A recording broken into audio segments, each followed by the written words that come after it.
Hi, everyone, and welcome to episode 101 of the Tick Bootcamp podcast. The title of today's interview is The Young Gun, an interview with Alex Moresco. My name is Richard Johannesson. And I'm Matt Sabatello. So, Matt, today we start with one of the younger generation of Lyme activists that we've come across during the course of the time we've been doing our podcast. We ended the first 100 episodes of our podcast with Bill Rolls, who is part of the older generation of Lyme activists. And now we have Alex Moresco, who is one of my favorite members of the new generation of Lyme activists. Matt, what did you think about Alex and her interview? Rich, I couldn't agree more. I was so excited to interview Alex Moresco for months, and unfortunately I had to get called into work for COVID-related matters, but as soon as I was done, I listened to the interview, and she just totally blew me away. So, Matt, what I like about this younger generation of Lyme activists is they're bringing a new set of tools to the process of trying to come up with the solution to this Lyme disease problem. And what Alex did for me after I thought about the interview was that she gave me hope. She gave me hope that there is going to be a solution to this problem, because in many cases, after we finish our podcast interviews, I'm quite frankly depressed. We talk with folks who, in many cases, overcome some challenges, and there's inspiration that comes from watching them overcome their personal challenges. But the depression for me comes when I feel like there's no hope, that, we just have more and more people getting sick. We have more and more young lives being ruined. And Ali Moresco really changed my perspective, because she gave me hope that she and people like her are going to make sure that we get the changes that are necessary to overcome this challenge. So I really admire Alex Moresco. I admire the group of young people who are forming around her. And I really have hope now that there is going to be a cure for Lyme disease. And Rich, one of the great things that Allie has done recently to show exactly what you just described is she petitioned all the Congress people across the United States through her social media outreach to increase funding with the CDC for Lyme disease. And just yesterday, we won that fight.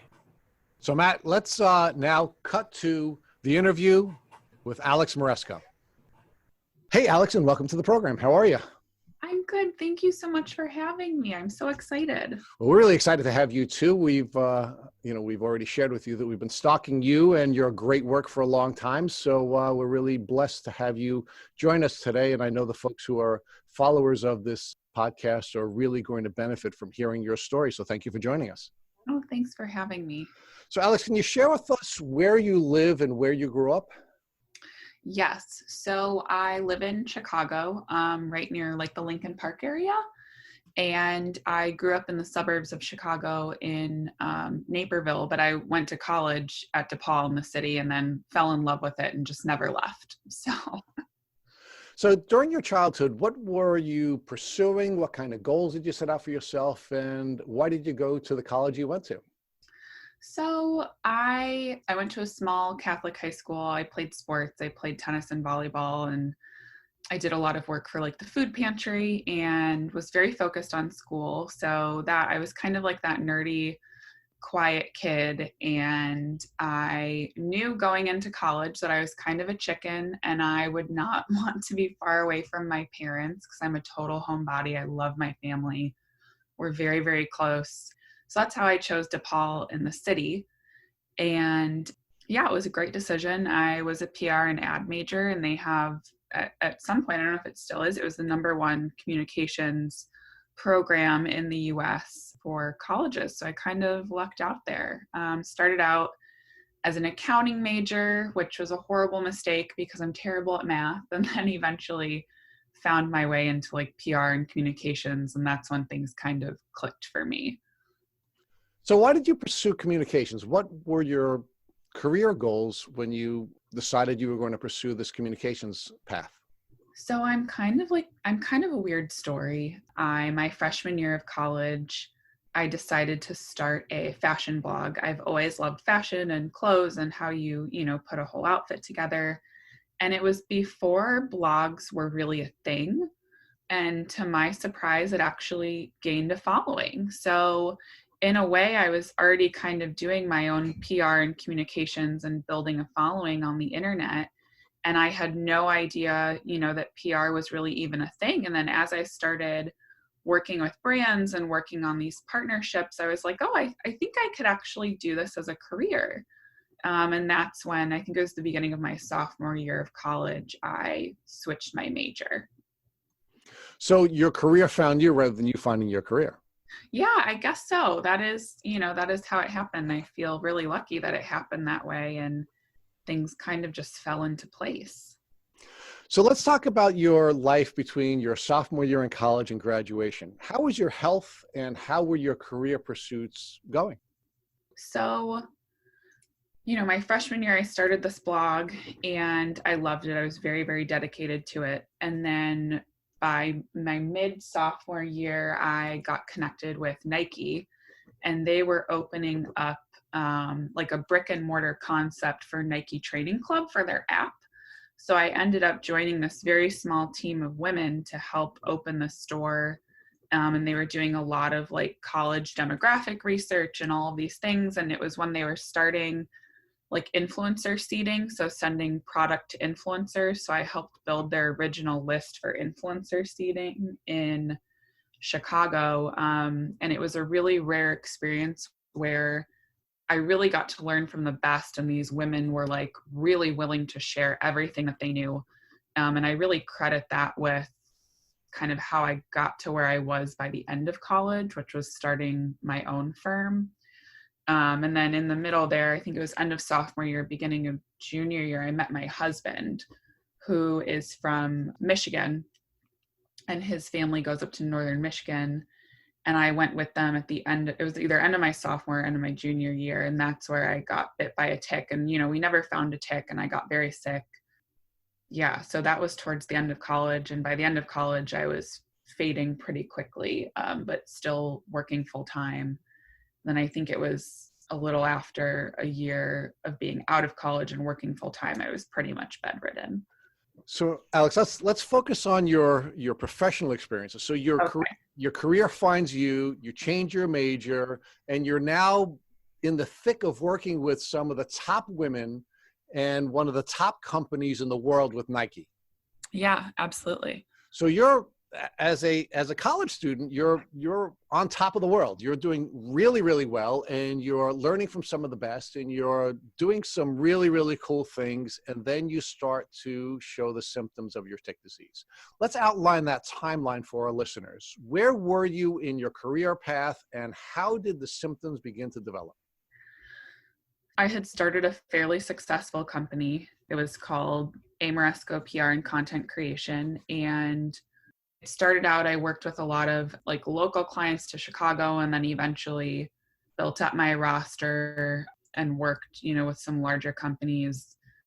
I kind of got lucky, I guess. And I don't know if you're familiar with a drink with, it's probably actually something you would really like, but it was a website and the host, Hillary Sawchuk, would sit down with celebrities and have a drink with people. And we're talking about like John Legend and Chrissy Teigen, Richard Branson, Bethany Frankel, like really big A-list celebrity names. And she reached out to me and she was like, I got a deal with Acura to go to Sundance Film Festival and I want you to go with me. So that was kind of my first client, and that was my sophomore year. And it happened accidentally. This woman just called me up and was like, can you come and can you help me? And I was like, yeah. So I worked with her on social media and talent relations and production. And that's when I kind of dipped my toe in outside of Nike and outside of like my own blog. And so I really felt like, I was headed in the right direction. And that's when I kind of saw my career like aligning and things started to click for me. And then a few years, later, probably 2 years into that, by my senior year was when I started to get sick and experience symptoms. And my first symptoms were it was like a cold and a flu, which now looking back on it, I'm like, oh my God, it was the first stages of Lyme and I had no idea. Now let's talk about that, Alex. What did you know about ticks and tick diseases at that time in your life? I did not know anything. I think like a lot of people, I grew up, my mom always sprayed us because my mom actually grew up in New York, New Jersey, Connecticut. So she was always very tick aware. But I just think as a kid, like I never really realized, like why she was spraying us with things or checking us or things like that. And, you know, even my husband's family, where they're all from Michigan, was not aware. And like, it was never once brought up. Nobody sprayed themselves. Nobody wore, you know, the long socks and the long colored light clothing. And so I had no idea. And here I was, like a total city girl going up to Ludington, Michigan for the first time. I knew nothing. I knew literally nothing. And now I know everything. So it's kind of ironic. So Alex, do you believe you were bitten by a tick in Michigan or somewhere else? Oh, 100%. It was in Michigan. And you believe that just based on thinking back when your symptoms developed as opposed to you finding a tick biting you? Yes. So I went to Michigan and then I did not get a bullseye rash, but within a week of coming back, I developed this like strange rash, literally from my head to my toes. And I went to like a dermatologist and they like had no idea what it was. They gave me just like random prescriptions to try to get rid of it, and nothing ever got rid of it. And then within probably 3 or 4 weeks of coming home from Michigan, I started developing flu-like symptoms. And my GP at Northwestern was like, "Oh, you have a summer cold." And I probably was in her office every week for like 3 months. And it was always the same thing. "You have a cold, you have a flu. I think you're stressed. I think you're depressed." And it was always something new, you know, when she couldn't figure out or explain why it wasn't going away. So Alex, let's walk back to the first doctor you went to see. You said you went to see a dermatologist. Was that in Michigan or is that in Chicago? No, it's in Chicago. I live in Chicago, but we visit my husband's family who lives in Michigan often. So the symptoms, or at least the rash, did not begin to develop until after you had come home from Michigan and you were in Chicago. Yeah, so probably within a week of getting back, though. So knowing what you now know, was it clearly a Lyme rash, or was there something unique about the rash that would have, even with the knowledge set and the skill set you have now, would have caused you to doubt whether or not that was a Lyme rash? I mean, it wasn't your standard bullseye, so I don't know how I would have made the connection, but now I would definitely think it was linked to some kind of tick-borne disease, whether it's Lyme or, you know, something else, because I now know I have a whole host of like co-infections and things that can cause all of these weird skin presentations. But yeah, I don't think your average person would know that. And absolutely at the time I was like your average person, unaware. But the bigger question is, why wouldn't the average dermatologist know that the rash that you had was a Lyme rash? You know, I ask myself that, and I also ask myself, my GP at the time, a couple of months into this, probably 3 months into this, my mom, you know, started going to the doctor with me because it was just getting ridiculous. And my mom had asked my GP to test me for Lyme disease. And I will never forget what she said. She had said, any doctor that tests you for Lyme disease is a charlatan. It does not exist. I think back to it not as often anymore because I think the anger has died down, you know, after a few years, but just like, it's ridiculous that we still have people in the medical profession that are so unaware and uneducated. So now, Alex, talk to us about how the rising star is now being affected. I mean, you're 22 years old and you have a fashion blog.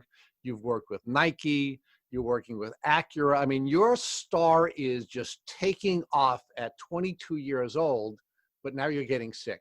Talk to us about how your illness and your developing symptoms are impacting your rising star. Well, that's very kind of you.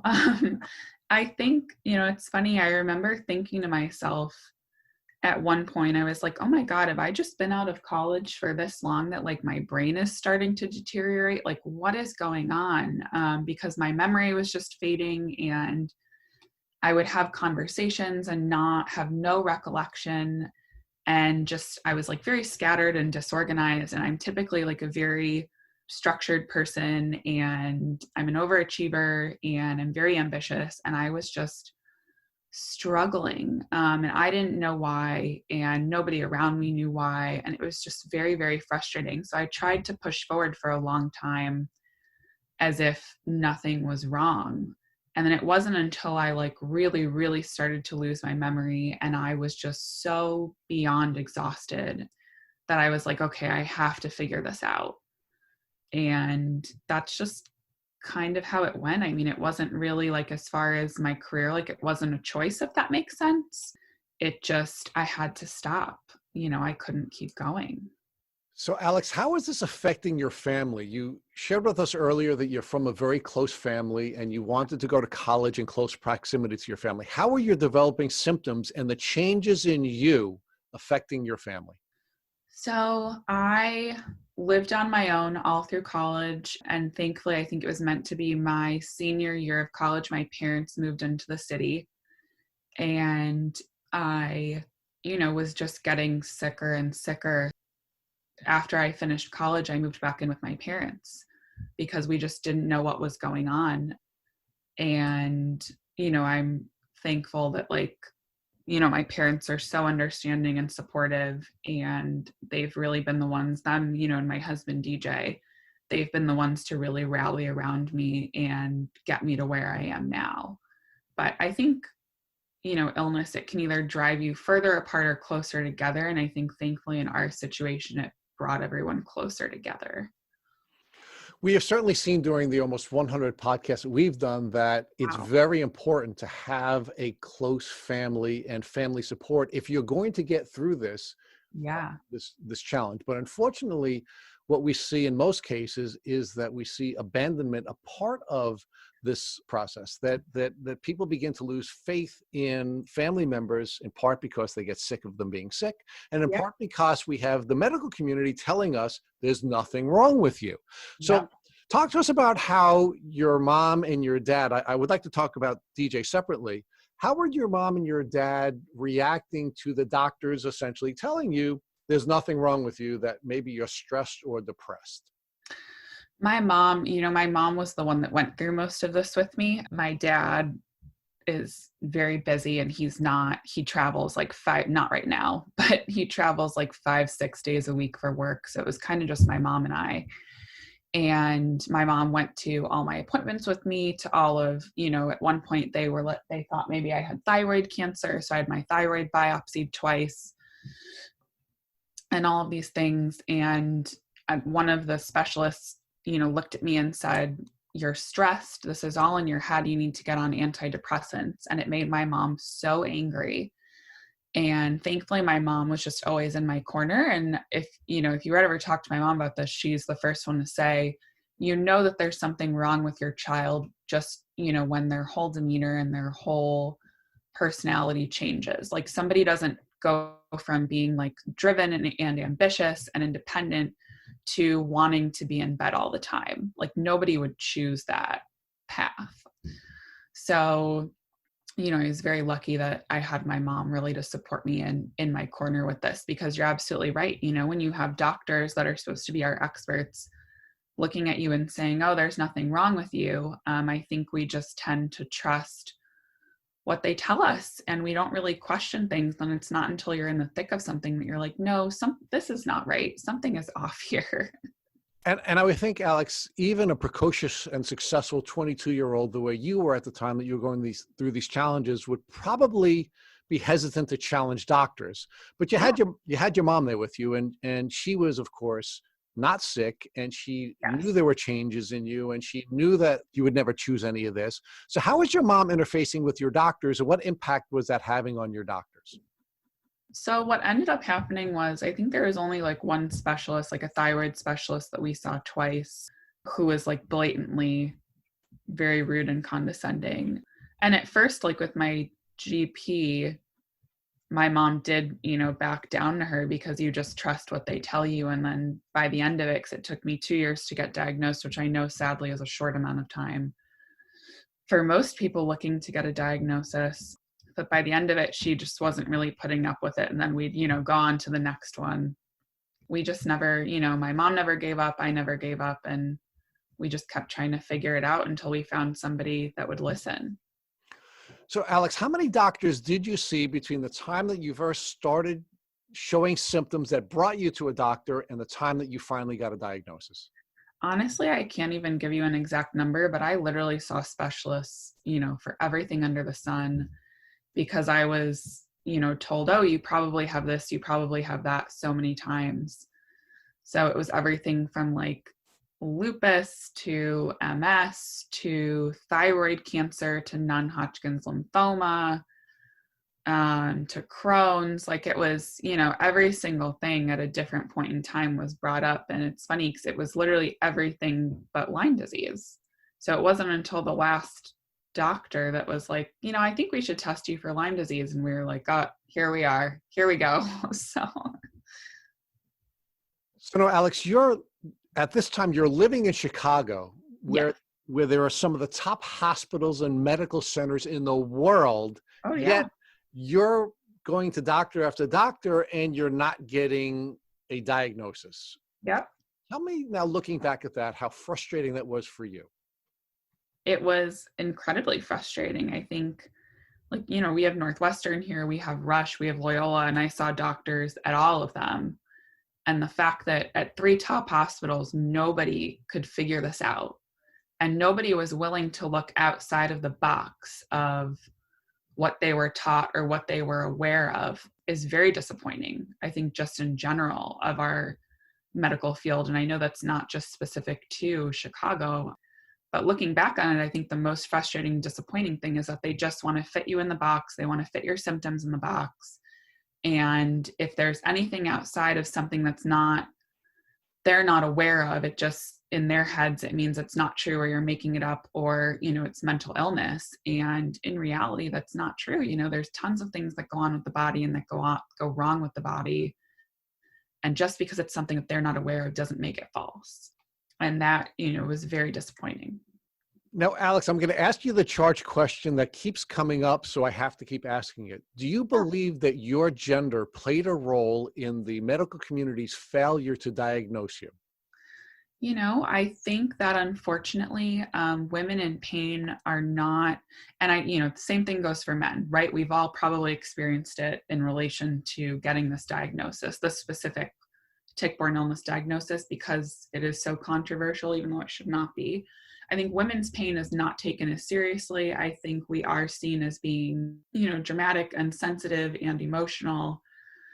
And, who isn't with Lyme disease because it impacts you neurologically. But I do think it takes us longer to get diagnosed because of it. And I have a very close friend that, fortunately does not have tick-borne illness, but has other illnesses. And she has been treated terribly because of it. And it's, totally around very sensitive topics of not being able to have children, surgeries, very serious diagnoses. And she's always had these male doctors that have kind of just treated her terribly. And you hear these stories and you're like, how can people not have more compassion around these sensitive subjects and this type of excruciating pain? And I hope that, women sharing their stories and speaking up in a lot of the things we've seen, really in the past year, I hope it helps influence the medical field to take women more seriously. So let's talk about the social impact that this disease has had on you. And I specifically want to focus still on that window of time between when you're 22 and 24. So how were your developing symptoms impacting your social life? And I want to segregate DJ for a minute, your husband, from everyone else. How were your other friends relating to you and interacting with you now that you went from being this really hard-charging, successful young woman, and now you're starting to get sick? So I think I was I was never really a party girl. I was never that exciting. But I did have a good, close group of friends in college that unfortunately, as I got sicker, really did not understand. And I lost pretty much all of those friends. I only have one friend that really stuck around. And this whole thing, I think, brought us closer, fortunately. But I think just at that age, in your early 20s, other people just cannot imagine being that sick. And I was angry for a really long time, that those people left me in this time of critical need. And now I think back on it and I'm like, I can't blame them. I get it. You just can't imagine that type of pain, or when your friend says, let's go to dinner, and you're like, oh, I can't get out of bed. And they're like, oh, it's just one dinner. What's the big deal? So it was very hard. And a lot of my circle in PR and in communications is very, very disappointing because I lost a lot of that circle. And, I think once kind of something happens to you, it's like you find out who your real friends are and who kind of was just around you because of like what you can get them or give them or the connections you have. So that was a hard lesson to learn, but I guess one that I needed. So Alex, let's now talk about one of the positive parts of your social world, and that is your husband, DJ. Yeah. You shared with us a little while ago that you and DJ met before you had gotten sick while you were in college. Yes. And one of the patterns that we've seen develop here, and we actually did an episode entitled "Can Romance Survive Lyme?" Oh. And what we see, unfortunately, unlike you, in most cases, romance cannot survive Lyme. That in most cases, romantic relationships are destroyed by Lyme disease. And I'd like you to share with us why you think you were able to continue to have a relationship with the man who met you when you were at your peak. Because I'm sure part of what attracted DJ to you is that you were this very successful woman who was at a very young age having unbelievable career success before you even graduated from college. So you were this high charging, this hard charging, very successful blogger, young woman working with some of the top women in the business community in Chicago, working with Nike, working with Acura, and all of those things I'm sure were very attractive to him. I'm sure there are other things, including your appearance, that were attractive to him. So why do you think, despite all the change that you went through, that this guy was willing to stay with you? I think thankfully, like my mom, my husband has been one of my biggest champions, and I give a lot of credit, to the way that he was raised. He was raised really well, and I think he was raised in a way to know that like when times get tough, you don't abandon the person you're with. And I think for me, it was like a gradual slip into illness, if that makes sense. And I think similar to like how my parents saw me, you know that it's not a choice, that there's a reason for it. And he also, was just trying to figure it out. And he's always been so supportive of me and anything I've ever wanted to do or try.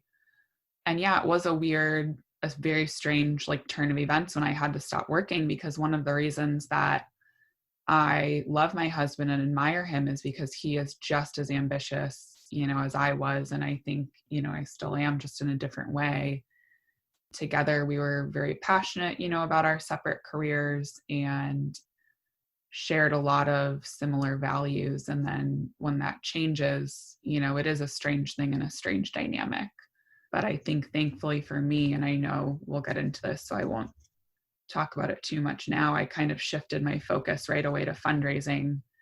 And, I was able then to still have like my own passion, which was really nice. Let's stay with the romance part of this, though, and let's give you a little bit more credit too. And I appreciate that you're being very kind in the way you're describing your husband as a good man who was raised by good people. But there's also got to be something special about you as well, because you're going through all kinds of change. You're going through physical changes. You're going through emotional changes. You're going through intellectual changes. You have all kinds of things going on. You don't know why you're sick, yet you're still able to stay in a healthy relationship. So tell us about what you did and what other Lymies can do so that you can continue to have healthy relationships with people in a romantic setting. I think that communication is a big thing. And I think with like Lyme brain, it can be really difficult to communicate what you want and or need, and our partners can't read our minds. So I just always made sure that I was very open and honest about what I was experiencing or feeling or thinking, and I think that's what got us through a lot of this, was that open communication.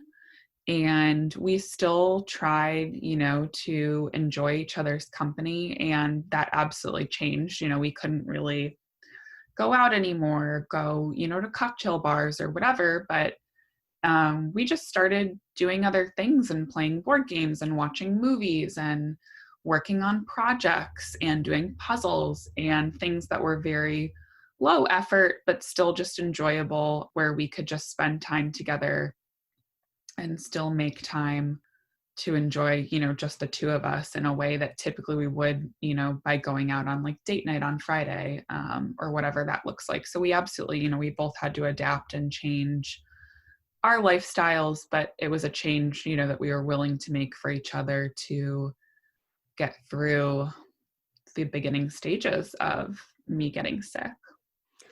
So, Alex, while you're going through your diagnostic journey and you are being diagnosed with everything other than Lyme, Yeah. were you beginning to doubt whether or not you were really sick? Did you start to doubt yourself? I think at certain points you do kind of feel like you're crazy. And, every time something came back as negative, you're like, oh, thank God it's not that. And little did I know, I was in store for this whole other thing. But yeah, you do kind of feel crazy at a certain point as the years go by. Like, why do I feel this way? Why can nobody figure it out? And I think thankfully, like, I never gave up on it, but I could see where it is very defeating, especially mentally. Well, what role did DJ and your mom, who seem to be the two rocks in your life, play in preventing, they just simply didn't join the chorus in your head or the chorus from the medical community where they were saying you were crazy, right? You had two really solid people in your life who were not joining the chorus of telling you were crazy. They both, I spent a lot of time crying and doubting, and they both echoed the same message that no matter what, we would figure this out, that, not to give up, we would figure this out.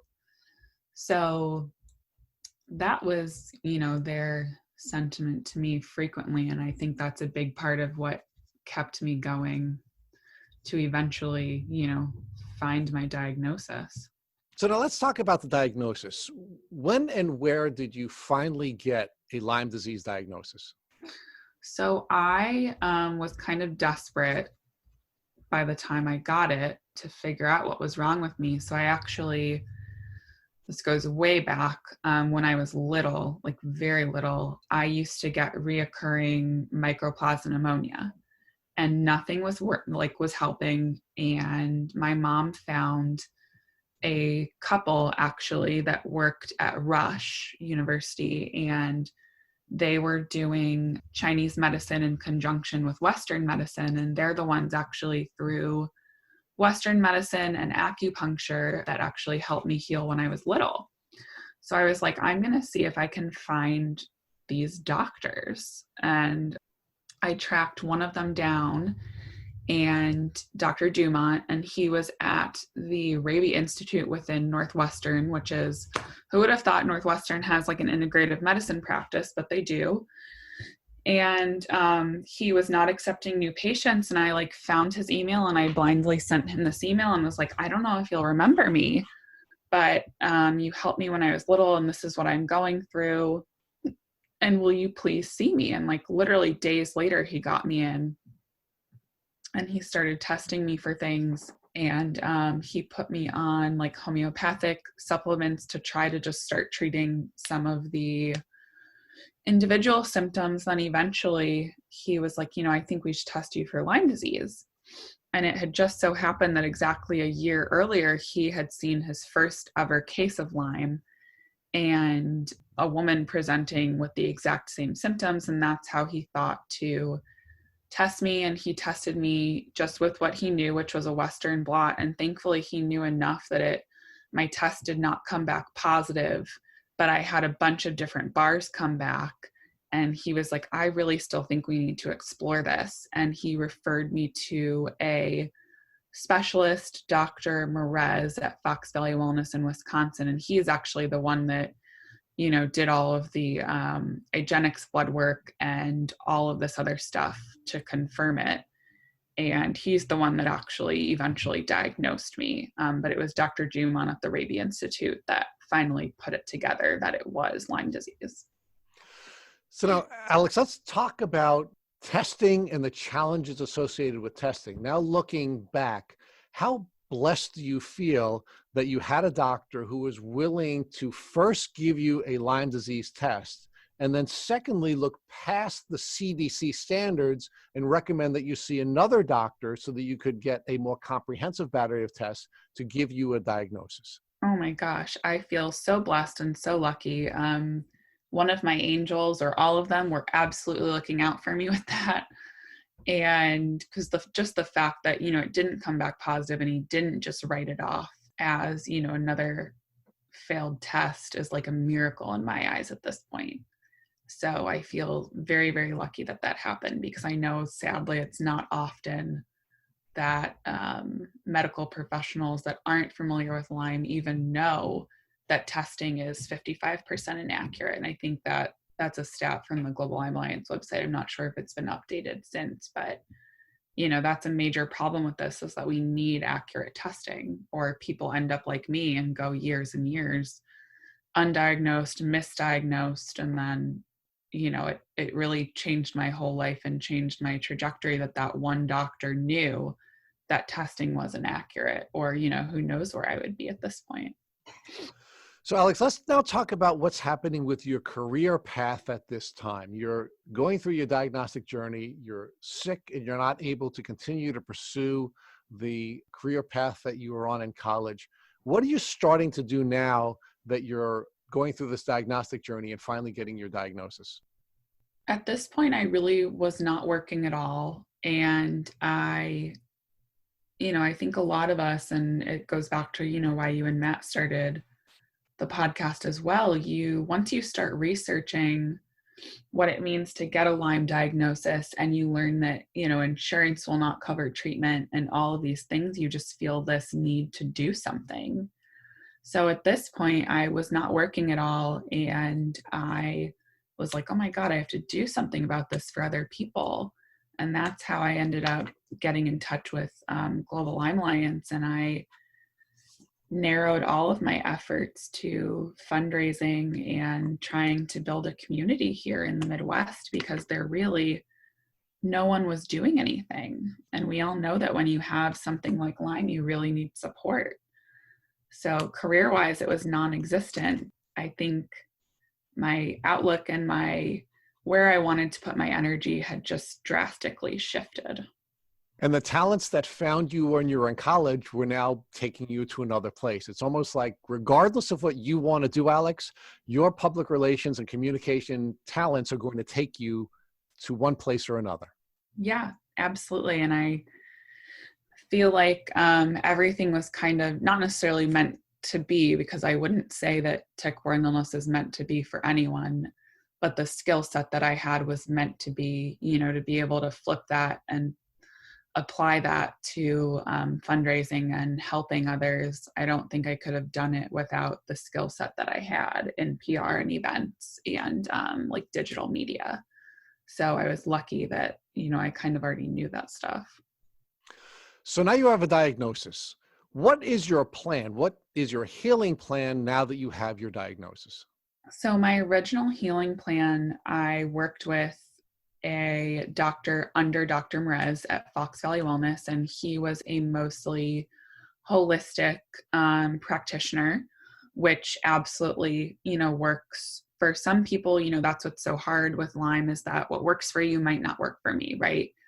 And he put me on pretty much an all natural path, and it helped a little bit, but I still continued to deteriorate. And I think that he just had, I don't want to say more faith than he should have, but his outlook was, you're young, you'll bounce back from this because you're only, 20 something years old. And I think we just weren't aggressive with it right off the bat. So my original doctor had said, oh, in 6 months, you'll be fine. And, 6 months later, I was getting married and could barely stand up, and I was absolutely not fine. So Alex, what treatment protocol did they offer to you initially? Were you taking antibiotics, or was it something else that you were using? I was taking one oral antibiotic, and I don't remember which one it was. It might have actually been Doxy. And I was just on a lot of supplements, a lot of, just tons. And I think I was taking like 50 pills a day. at least, and like multiple times a day. And I was just on a ton of supplements. And that's really all that I was doing for the first probably 6 months of my treatment. So your health continued to decline despite your initial treatment. So what did that cause you to do? So eventually, the Dr. Mrez, who's the owner and now the sole doctor at Fox Valley Wellness, he started coming and sitting in on my appointments and changing a lot of things to be more aggressive. So that was kind of the second step in my treatment. And then I started to notice little improvements here and there. And then eventually Dr. Mrez took me on as his patient, and I adore him, and I have a very close relationship with him now. And he gave me a PICC line, put me on IV Rocephin. I started ozone therapy. And I think I give a lot of credit to that phase of my treatment for being what got me over the hump of like being bedridden and getting me out of bed. And nowhere near, normal at that point, but it made me a little bit of a functioning human being again. Let's just capture the essence of what changed when Dr. Mrez took you on as a patient. You went from taking oral antibiotics and some other form of supplement for about 6 months, and you continued to decline. Then I guess shortly after you got married, you and Dr. Mrez started to work together more closely, and with a more aggressive antibiotic and with ozone therapy, you started to now regain your health. Yes, absolutely. That sounds correct. So for how long a period of time were you taking the Rocephin and taking the ozone treatment, and why did you pivot from that to something else? So I did the IV Rocephin for a very long time. I was on it for almost a year at varying doses because when I would come off of it, I would immediately crash. So I actually very recently just came off of it maybe a month ago, and it's the first time in like over a year that I haven't been on some form of IV antibiotic. But what really happened was I ended up not this past February, the one before this, I got diagnosed with dysautonomia, and it explained a lot of my symptoms. And we started looking into some of these other like residual symptoms that I was having that Dr. Mrez believed now were caused by things other than tick-borne illness. And I ended up doing an immune challenge, and I was diagnosed with a severe immunodeficiency. So he wanted me to go on IVIG, and my insurance company fought it for a year. And then finally in October, it was approved and I started it. And that has actually really been what has gotten me so much healthier than I even got from the IV Rocephin. Yeah, I actually now credit IVIG with being a really large part of my healing process. But that's why, we moved on to this next phase of treatment. So Alex, we've had a lot of our past guests describe Lyme disease as very much like an onion, that you have to peel off one layer of the onion before you can get to the next. Absolutely. So if you were to use that metaphor, would you believe that the IV antibiotics and the ozone sort of took the first layer of the onion off so that you could regain enough health so that you can now take the next step in your journey? Yes. Yeah, I think so. I think there's many complicated layers, to this disease. And as you peel away one layer, something else pops up. So that's what's so difficult about it. But yeah, I definitely think the ozone and the Rocephin in combination help to kind of hack away at those first couple of layers to eventually, get to more underlying issues. Now, Alex, I think I heard you say that you have an immune deficiency that is not related to your tick disease. Is that correct? So I have SAD, which is a severe immunodeficiency. And I did not have this when I first got sick. So although it's not proven and there has not been serious research funding dedicated to this, we believe, and my doctor does believe, that it's the Lyme, that shut down my immune system. And he also believes, and I, wholeheartedly believe this too, that it's the Lyme that kind of unlocks things and brings these things to the surface in the same way that like an autoimmune disease would. So although maybe a traditional MD would say, oh, these are all separate things, I really think it's all connected. So you believe it is an immune deficiency as a consequence of your collective tick diseases, not just a genetic disorder? Yeah. Oh, I absolutely. I think Lyme is a very smart bug, and it systematically, shuts things down. And I think it's people say, oh, tick-borne illness, Lyme disease, it won't kill you. And in reality, yeah, it does. It's not immediate. It's a slow, painful death where you just wither away because it's systematically shutting down different parts of your body. So I really think it's all related. If you're like me and you have these different conditions, I do think that somehow if we were to put funding into it, we would find that it really is all connected. And I'm sure that it is still connected, which is why I wanted to emphasize that portion of my question. Yeah. Now, of course, and one of the challenges that we have with Lyme disease, and it's why I'm often uncomfortable with just using the word Lyme disease rather than tick disease, because tick diseases are really, a combination of bacteria and viruses and parasites that are being spit into you. And because it's a multi-infection, we often see, the immune system being shut down, even when the Lyme disease itself or the Lyme bacteria itself seems to have been removed from the system. So tell me about what other treatments you've done to treat the different layers in the onion and where you are now.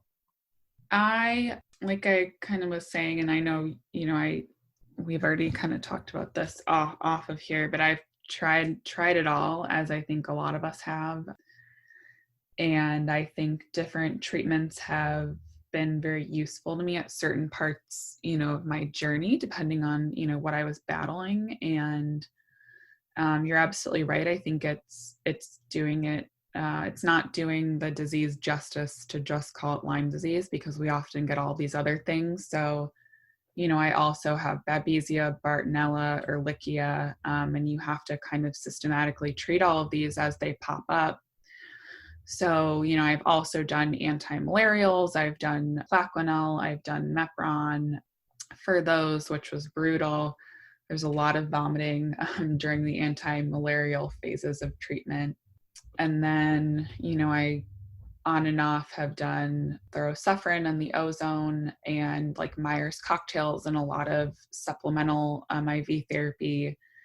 And then eventually I started kind of figuring out that like peptides and amino acids, my body does really well with those.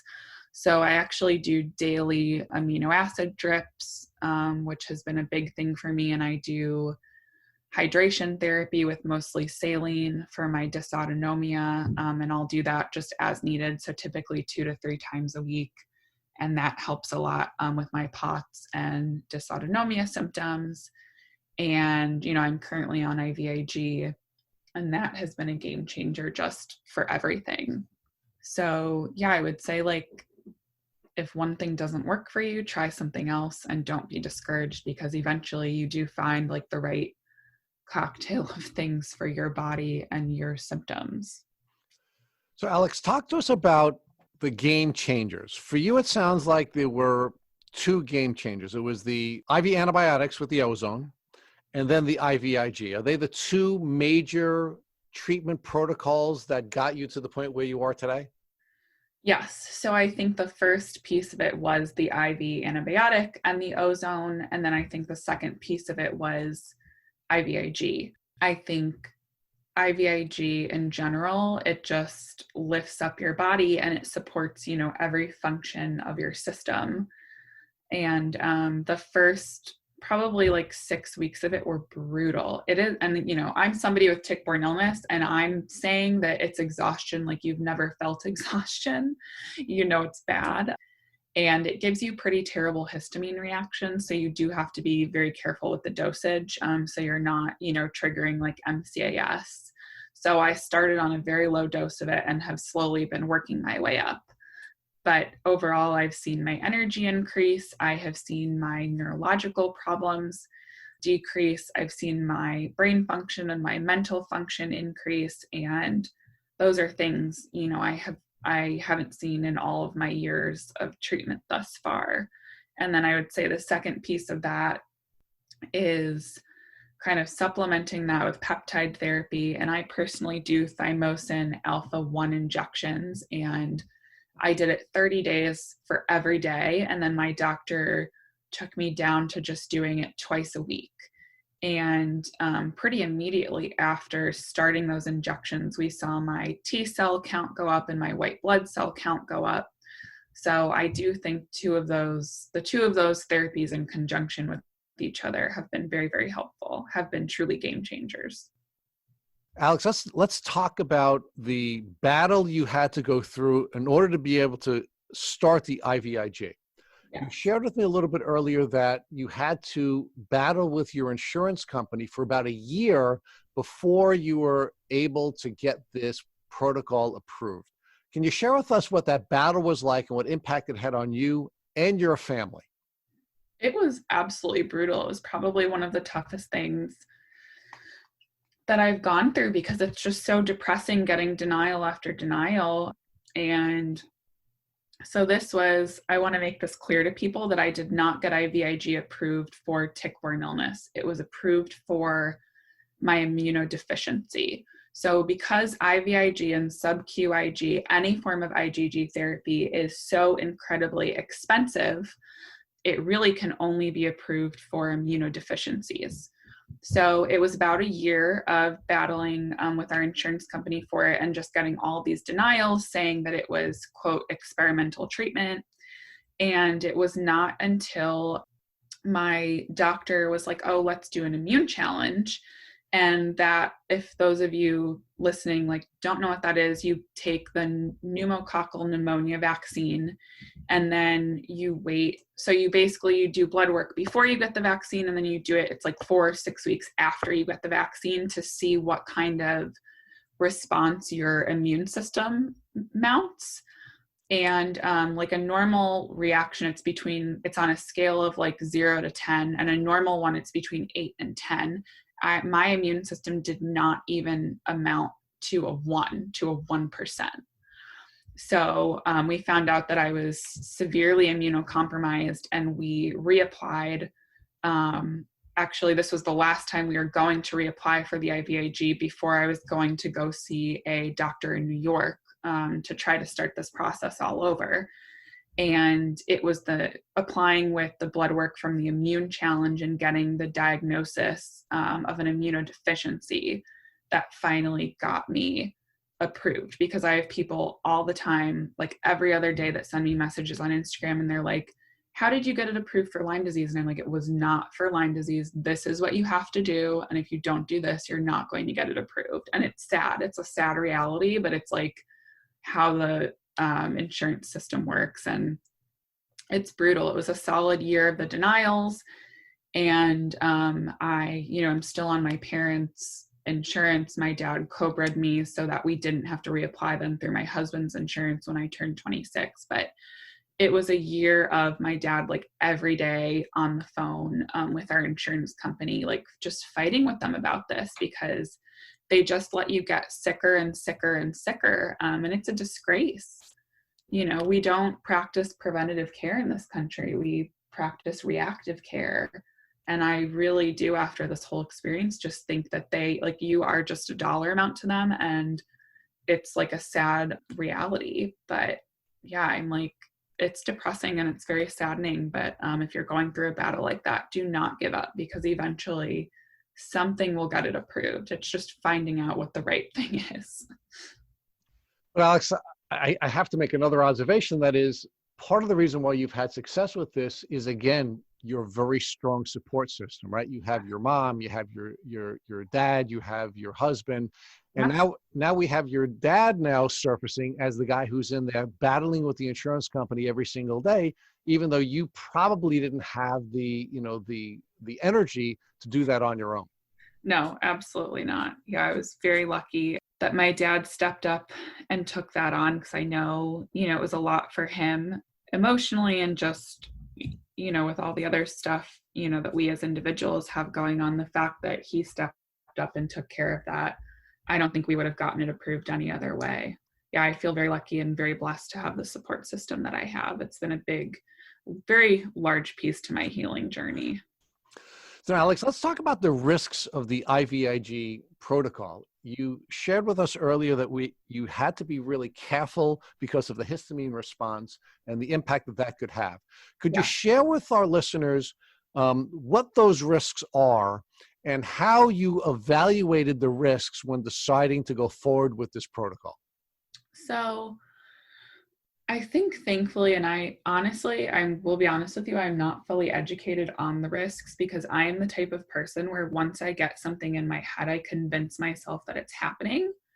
And I think a big part of that is like the Lyme and the Babesia, and how it impacted me neurologically. I just have to be so careful. So the only thing that I was really aware of, I guess, was the greatest risk. And that is, you can have an allergic reaction. It can give you an anaphylactic reaction. And that was my greatest fear.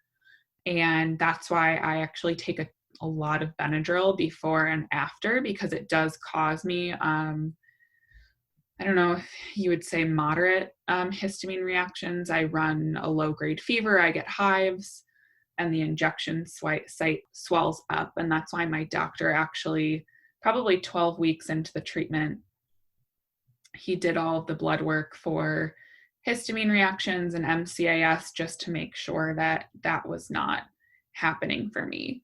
So I think if you have a doctor that really knows what they're doing and is aware of the risks, you can kind of trust them to look at what needs to be looked at and not overburden yourself, because I know that it can be really difficult to take that all on, like in your own brain. You have to kind of trust the people that you're working with. But I think at that point for me, I was just getting sicker and sicker. And I knew that if we didn't find something drastic, I wasn't going to get any better.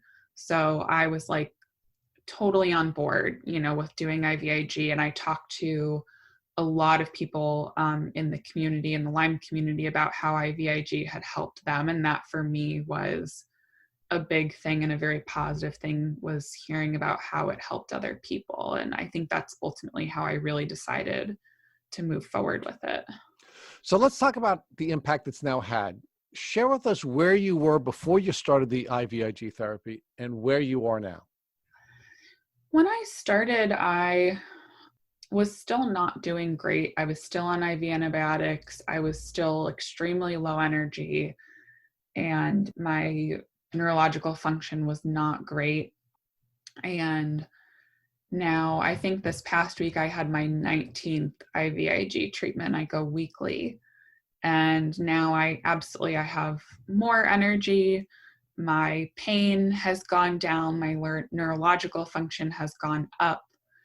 So overall, it's really positively impacted everything. And I'm just able to be a higher functioning human being and live my life with a better quality of life.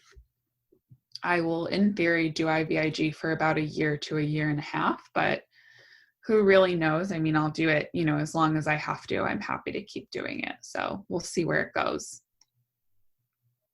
So can you put some more meat on the bone for us?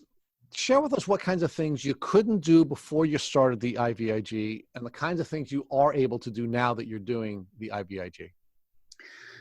Well, I think it's as simple as like I'm able to go for long walks again. It's something that I think healthy people take for granted, like just walking. And then when you're so sick, you're like, oh my gosh, I just want to go for a nice like walk. So it's as simple as things like that. And then it's as, largest things like, I'm now able to work on, projects that I'm passionate about and do more and take on more of the things, that I used to be able to do, like working and spending more time with my friends and my family and putting more efforts into awareness and fundraising and just being able to utilize my brain more and then not have to stay in bed, for 2 weeks. And it's like all of the little things kind of add up, if that makes sense. It's like these little gradual changes, and then you're like, oh, I'm doing it, like I am not fully back, but I'm getting there. And that's how, I kind of got to the number when you had asked me what number are you functioning at, like 67%, because I'm not quite all the way there, but I'm like, absolutely, I'm over the hump. Like I'm more than half and I'm getting there. And I know that I'll never be 100% again, but I'm happy with where I'm at and I'm thankful to be where I'm at with this whole thing. So I do have to come back to the 67%. We asked that question of all of our guests on our pre-interview questionnaire, and you're the only one to have given us a number like that. So give us some more insight into the mind of Alex and how she can come to a number like 67% for the percentage of recovery that you're at. Well, I said it earlier, I'm a weird duck, so I guess that just proves it if no one else has ever said it. But actually, every time I see Dr. Moresco, they ask you, what percent are you at? And I think I always tend to say like 60%, 70%, 40%. And in reality, there is this kind of gradual change in between those numbers, right? Like it's not just 50% or 60%, like you can be somewhere in between. And I think it also depends on like week to week, my number changes. So this week I am feeling good. I'm functioning well. So I'd say I'm almost at 70%, but I'm not quite there yet or on this day. So that's kind of how I got there. Is it's like that gray space in between. So that's the number that clicked for me. So that's what I went with. So let's talk about now the professional transformation you've made. And long before you got to 67%, you began to dedicate your life and your career to raising money for the cause that we're discussing here and the purpose of this podcast. So talk to us about what caused you to pivot from the for-profit world to the not-for-profit world. I think your whole world just kind of changes and you see what's really important and you see how much people are struggling. It sounds really silly, but while I was sick, I watched a lot of reality TV, and I was watching Real Housewives, and I saw the episode where Yolanda Hadid goes to the Global Lyme Alliance Gala. And I was like, oh my God, that's amazing that there's somebody doing something about this. So once I started treatment and realized, how wrong it is that really you can only access tick-borne illness treatment if you can afford it. Like that's absolutely despicable and disgusting. I was like, okay, we have to do something about this. We have to figure this out for people. And I think a lot of that is through research and through proving that this exists, which now thankfully, Global Lyme Alliance has done through like Johns Hopkins and all of these other, renowned research programs. But anyway, so I like blindly reached out to Global Lyme Alliance through their like info email, and I never heard anything back. And then like months later, I get this email back and they're like, yeah, we'll talk to you. And I was like, okay. And that's where the conversation started. And that's when I realized that I wasn't alone. And I ended up meeting another Lyme warrior, Casey Passon, who also lived here in Chicago. And she was the first person that I ever met that also had Lyme disease and had been through the same thing that I had. And I sat down with her at like a little restaurant in Lincoln Park. And I was like, let's do an event. Let's raise money. And she was kind of like, I think I came on a little bit too strong. She thought I was crazy. And then I didn't hear from her. And then like 2 weeks later, she texted me and she's like, okay, let's do it. And that's, how the whole thing started. let's talk about how that relationship with the Global Lyme Alliance and now your fellow Limey developed, and what unbelievably cool things you've been able to do together. Yeah, so her passion was food and cooking, and she was a chef before she got sick, and then she ended up working for a nonprofit called One Table that hosts national Shabbat dinners to bring communities together and feed people and make that connection through food. And I'm a total foodie. I love food. And her and I, due to the Lyme disease, we're both gluten, dairy, soy, and corn free. And I had thrown large events for clients for years. Basically, Global Lyme Alliance was like, we have no budget for this. So if you want to do it, you're going to have to get everything donated. So we ended up kind of going through all of our connections and getting everything donated. And we got like our space donated, and we went to like Chicago's top chefs to see if they would donate their time to come together for a night and each cook a gluten and dairy free dish for our guests. So her and I kind of conceptualized this whole thing, and then ended up connecting with two other Lyme warriors, Laura and Darcy, who had their own, connections within kind of the events and restaurant industry. And we all just kind of relentlessly tortured people into donating their time and, their resources to work with us. And it was a really beautiful, powerful thing. And our first event we held now was about 3 years ago in August, and it was called the Sublime Soiree. And I think we had it was 175 attendees. And there was no goal of raising money because we just had no idea, what we should be expecting or looking for. And I think we raised about $70,000. And it was Global Lyme Alliance's first ever event in the Midwest outside of New York. So we're very, very proud of that. And tragically, after the second annual Sublime Soiree, my friend and fundraising co-chair, Casey, she passed away like 4 days after. I'm so sorry. Soiree. So that has been very difficult to work through. But that now is really what keeps me going. And I feel her, it's odd as it sounds, I feel her all the time. So I know that that's what she would want. That's an unbelievable blessing that you had that relationship with her and that you're continuing the work in her name. So thank you for sharing that with us. So one of the things that I wanted to share with you is we here at Tick Bootcamp actually have different levels of hero. And we like to define the people who are, or describe people who are going through a Lyme disease battle as a warrior. But then there's another person, a person who takes their talents and uses their talents to help other people. And we call them Lyme superheroes. And I have to tell you, you're an absolute Lyme superhero. And I can't tell you how much I'm enjoying talking with you and hearing your story. So as a Lyme superhero, can you tell us what kinds of things you're planning to do in the future and what you've been able to do since the first fundraiser you did for the Global Lyme Alliance? Well, that's so kind of you. You just made my entire year.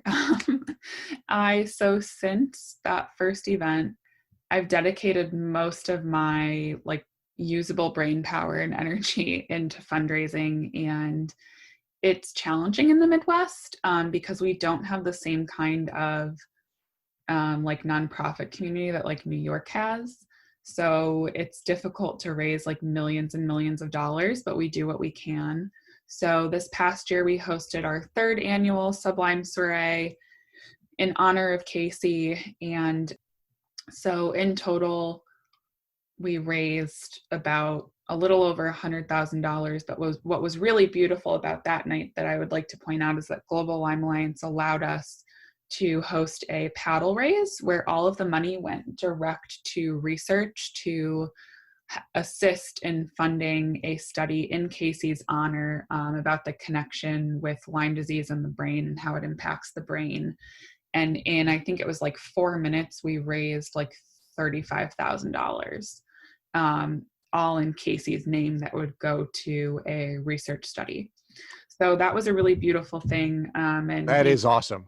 yeah. And that's like, those are the moments where I'm like, I know you're here. I know you're still here, and you're helping with this. But since then, I've raised a little over $350,000, and all of that's gone to Global Lyme Alliance. And I absolutely, support other organizations. Wow. I've gone, to the Live Lyme events out in Colorado, and I now recently have started donating to like Lyme Treatment Foundation to support patient grants. And I really try to like support everyone, because I think every individual effort that these organizations are doing is so greatly needed. So I do a lot of fundraising and host a lot of events in Chicago. And then as of recently, I've turned some of my efforts towards like policy and lobbying for the Kay-Hagan-Tick Act. So I was actually in February was in DC, and I met with senators and congressmen and representatives from Illinois and Missouri, because that's who was willing to see me. And that was very, very powerful. And my husband and I went with my mom in February, and my husband and I were planning on going back in May. And unfortunately now we're unable to do that due to the pandemic. But we are going to keep fighting and keep lobbying, because I really think that the policy changes will be, the next phase of like justice for Lyme patients, because all of the research is great, but now we need insurance coverage to start helping people. Now, Alex, I think it's important for me to point out to our listeners that you were doing all this superhero work before you got to 67%. You raised the $350,000 and had all of these events. You hosted all of these events, and you were working on this policy effort before you got to 67%. Yes. And I think at times I sacrificed my own health and wellness on behalf of these efforts, but it's difficult not to. You see what people are going through, and you get the messages every day from people saying they're not sure, if they can live another day. And still, it just makes me want to cry, because, so many people feel that way and are just not in the position to get help.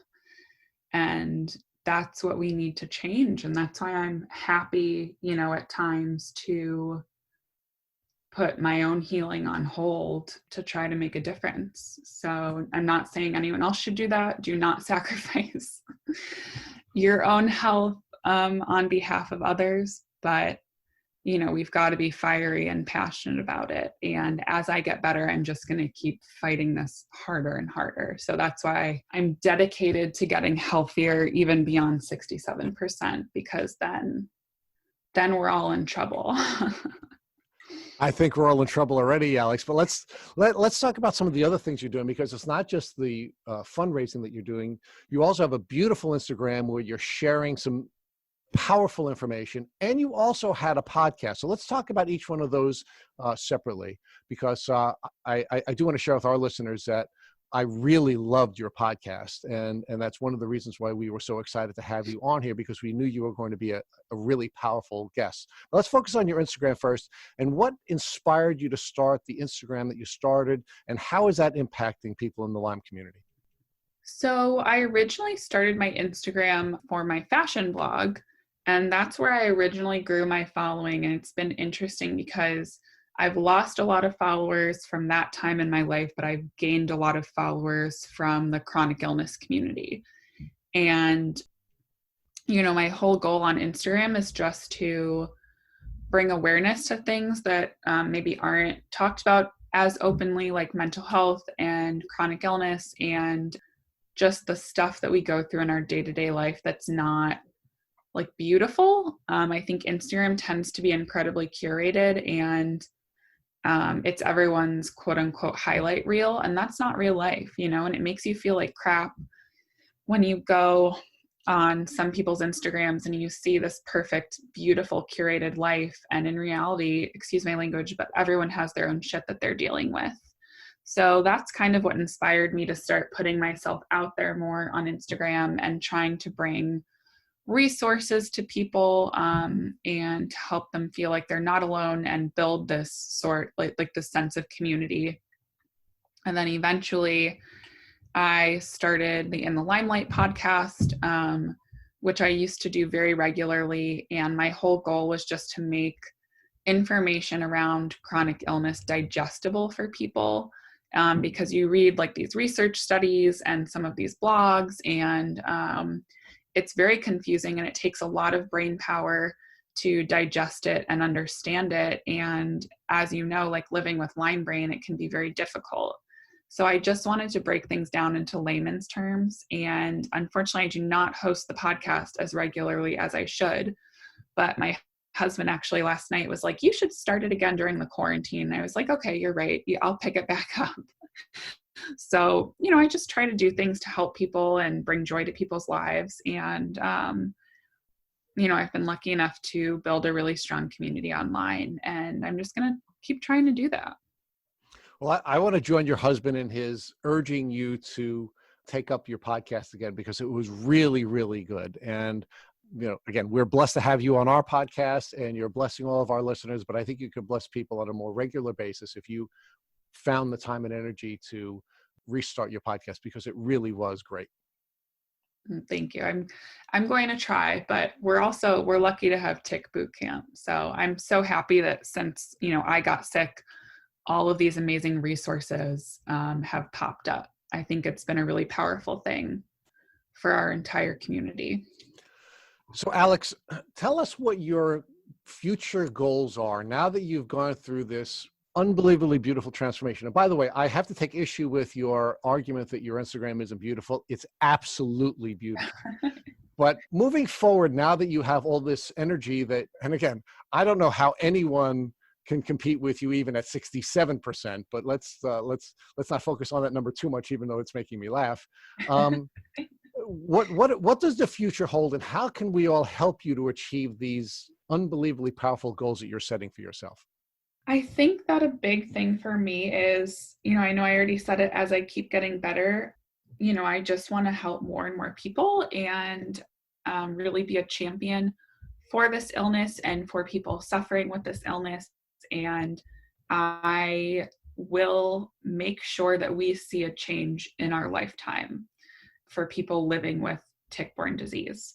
And I think the best thing that people can do to support me in that journey is using your voice, speaking up, and no effort is too big or too small, but we can all do something and chip in one way or another. And I always tell people, it doesn't have to be monetary, right? Like if I'm doing something, it doesn't have to be a monetary donation. You can write a letter to your congressman, you can write a letter to your senator. And also, in support of like the Kay-Hagan Tick Act and all of these other individual efforts, I will have representatives, congressmen, senators reach out to me to say, hey, I'm trying to push through this legislation. Can you please get people to call, this senator and this congressman every day until this goes to the floor? And I do my best effort to get people to do that. And we've been really successful in the past in Michigan and in Illinois. Something that I would be so grateful for is, as I put out those call to actions, if people would take some time and respond and speak up. Because like I said, I really feel like the next piece of this tick-borne illness crusade for justice is to have our voices heard and to get legislation pushed through to help people so we can act on all of the amazing research that places like Global Lyme Alliance and Live Lyme Foundation and Bay Area Lyme Foundation are spending all this money to do. Well, Alex, I can commit to you right now that anything you want us to help you with, we will absolutely help you with. So please stay in touch with us and let us know. Oh, I will. So I have one final request for you. In the event that, God forbid, your husband came into your room tomorrow and showed you that he had a tick biting him on his leg, what would you have him do so that he wouldn't have to go on the terrible journey that you've had to go on? Well, I think we are so tick aware, and I know that that doesn't mean, you 100% won't get bit, because you can't, promise that to anyone. But him and I are so aware, and I say to him all the time, if you ever get bit, like, we're in trouble, because I am not functional the way I used to be, and I rely on him for a lot of things. And thank God he, supports me and is an amazing human being. But, we wear light colored clothing. We spray ourselves with tick spray. We no longer go to Northern Michigan. And he's very, very careful. But the first thing I would do is, make sure that I get it out and I get it out correctly. And like the next day we would be going to my LLMD, and we would be doing whatever we had to do to make sure that he did not end up like me, because I do not want anyone to suffer the way that I've suffered, especially not my husband or a family member. And I know that not everyone has that resource of like knowing right away what to do, but that's why things like this are so important, to spread education and let people know, the resources that they have at their fingertips that, they're just not currently aware of. Thank you for listening to the Tick Bootcamp interview with our guest, Alex Moresco. To our listeners, we have a call to action. First, if you'd like to learn more about Alex Moresco and her tick disease journey, please follow her Instagram at Ali T. Moresco, ALITMORESCO. Second, if you enjoyed this episode of the Tick Bootcamp podcast interview with Ali Moresco, please share it with your friends by using the social media buttons you see at the bottom of the post.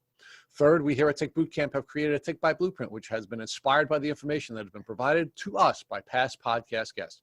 We urge you to visit our website at www.tickbootcamp.com to view the blueprint.